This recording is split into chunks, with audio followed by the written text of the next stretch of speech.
Hello everyone. It's not often that I do these things. I like being behind the camera more than I like being in front of it. But I'm in LA, just driving around, actually on my way to Art Center. And I just figured I would talk to you guys about things that I'm thinking about, because I got nothing else to do and I'm sitting in this car in traffic trying to get through downtown LA. And that's when I really appreciate the autonomous future. Right now is not a time that I would like to drive. I'd rather just sit down, maybe watch a movie, relax, just not be behind the wheel. I love to drive, but this isn't driving. Today I just heard about Uber's going to be doing autonomous cars, ferrying people about in Pittsburgh, and they're going to be using Volvos to do that. It could be any company, it doesn't matter. Volvo stepped up to the plate and they got a partnership, but it doesn't really matter who does it. The point is that they are coming. I have no idea how they managed to sidestep some legal issues. I mean, all of these things have not yet been ironed out, but anyway, we're going to be seeing some autonomous Ubers driving people around. And at first, they're still going to have two people within the car if anything goes wrong, an engineer, and just keeping an eye on things. But these things are coming, and people are going to be out of jobs, and hopefully it's not going to go wrong for them, because it could.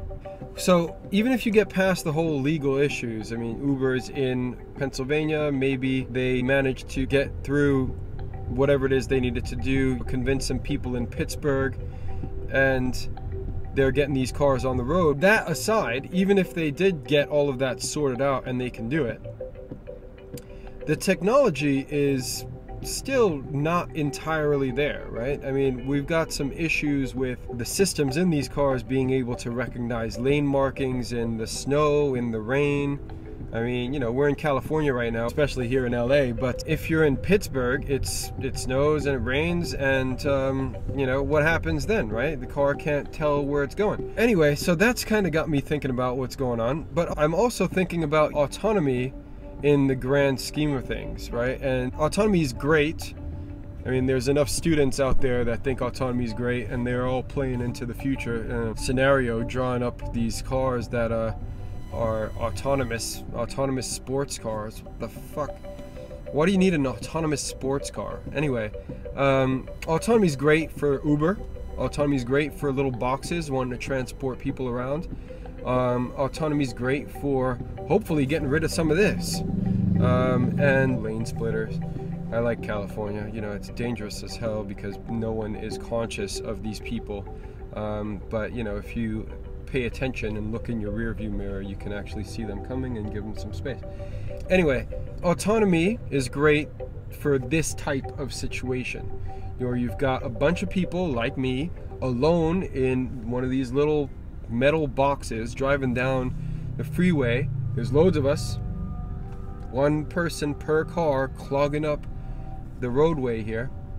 Bikes, they got the right idea, but that is the opposite, the antithesis of an autonomous vehicle, because that mode of transport, on a bike, you have to be so alert and so aware of what is going on around you all the time, every single way, in front, behind. You got to anticipate if this guy is going to change lanes, or is he, you know, what's he going to do? An autonomous car, you just shut down, get immersed in your phone and look like a fucking zombie. There's enough zombies in the world. It's funny because back in the 50s, when they came up with the idea of, you know, these autonomous cars flying along on these electric rails, clean transport, you always had the picture of the family inside playing cards, enjoying themselves, and being social in that manner, right? Not being social in like social media, but being social, sharing an interaction, a moment with another person whom you're in the same room or in the same car with. and you don't see that in the future. In the future, it's this dark image of people wearing VR masks, this alternate reality, and that's kind of sad. I mean, look, you know, it's probably fun, be able to play a game whenever you want to, do all sorts of things, but I don't know. Autonomy is going to be very interesting when it comes along, and I'll just leave it there because I will fill you in another time.